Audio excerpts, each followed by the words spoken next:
Hello, আসসালামু আলাইকুম। সবাই কেমন আছেন? আল্লাহর রহমতে আমিও ভালো আছি। দেখতে পাচ্ছেন অনেকগুলা জিনিস নিয়ে এসছে নাস্তা বিকালে খাওয়ার জন্য। তো আমার বৌমা বলছে যে, "আম্মু আজকে বাসায় কিছু নেই।" তো বাসায় কিছু নেই বলার সাথে, সাথে ছেলেকে ফোন করলাম। তো ছেলে সব কিছু নিয়ে চলে আসলো। যেহেতু এগুলা গ্যাসের জিনিস আমিও খুব একটা খাই না। তো এই যে এগুলো এনেছে।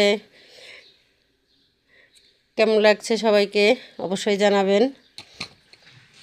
২ টা নিয়ে এসছে, মেয়ে খাবে, বৌমা খাবে। তো ওরা খাক আর আমি এই যে বাদাম খাবো, বাদামটা আমার খুব প্রিয়। বাদাম নিয়ে এসছে।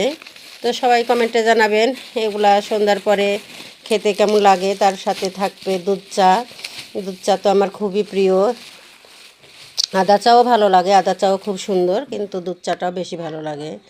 তো সবাই আসলে কমেন্ট করে জানাবেন কার কার ভালো লাগে এমন খাবার। আর সবাই আমার পাশে থাকবেন, সবাই একটু আমাকে মন থেকে দোয়া করে দিবেন। আল্লাহ হাফিজ।